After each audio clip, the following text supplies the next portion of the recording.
Welcome to Effective Teaching and Learning for Secondary Science. This is Module 1.5.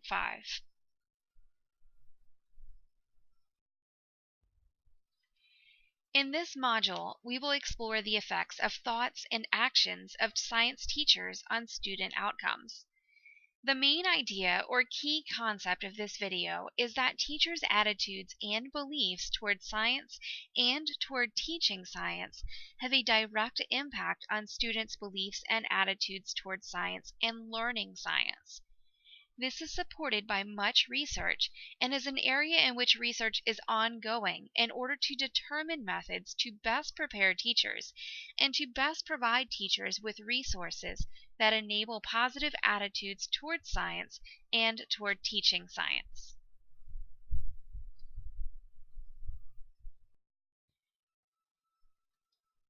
Research supports that your feelings about the subject of science help to shape your attitudes toward it, and both your feelings and attitudes greatly affect the way you teach science in the classroom.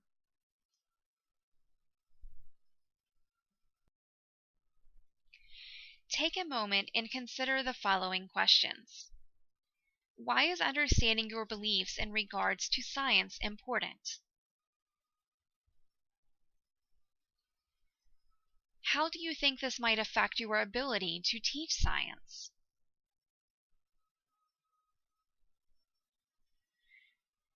Do you think that your beliefs have any impact on students' beliefs? Why or why not?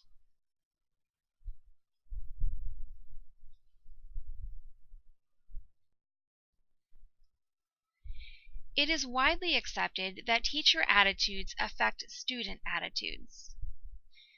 Research supports that negative teacher attitudes may lead to a reluctance to teach science and may lead to obstacles to teaching science effectively. On the other hand, positive teacher attitudes may lead to excitement about teaching science, thus leading to increased teacher self-efficacy beliefs and positive student outcomes. Currently, several ongoing studies are examining ways to effectively measure teachers' attitudes toward science, especially at the primary or elementary level.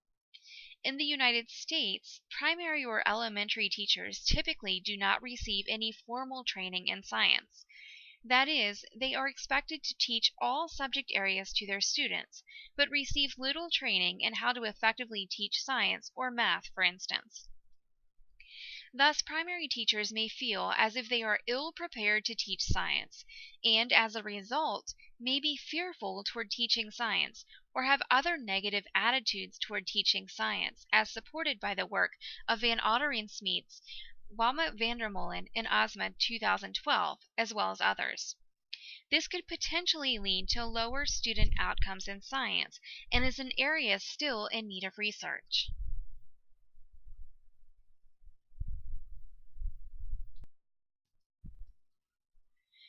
Research also supports that science education should pay explicit attention to improving students' interest in and attitudes towards science.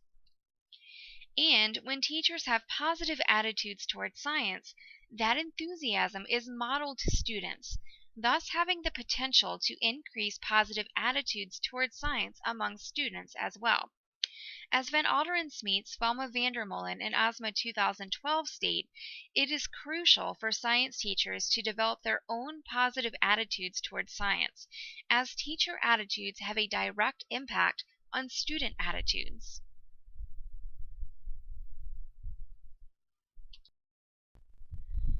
As mentioned previously, much research has examined teacher attitudes towards science at the elementary level. What happens at the elementary level is important, as the feelings and attitudes perpetuated at the elementary level may persist throughout middle and high school as well. As such, many studies indicate that the vast majority of elementary school teachers have a low level of science literacy and generally negative attitudes towards science and science teaching. And while this may not be true of all elementary teachers, it is a point of concern as the negative attitudes often originate from negative experiences that teachers had during their own primary and secondary education. It is important for us to recognize that these barriers exist in order to end the cycle of negative attitudes and facilitate a cycle of positive attitudes toward science.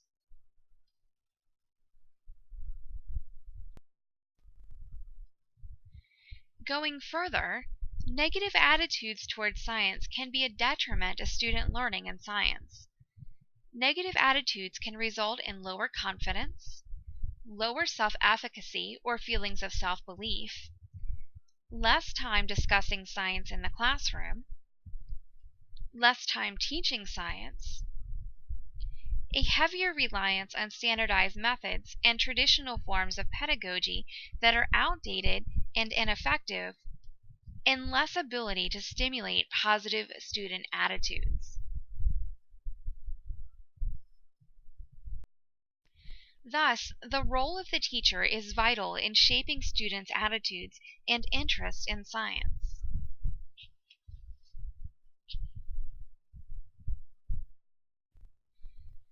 Finally, Chiappetta and Kabbalah 2010 reiterate that beliefs play a critical role in how you and other science teachers view science, approach instruction, and set expectations for student learning.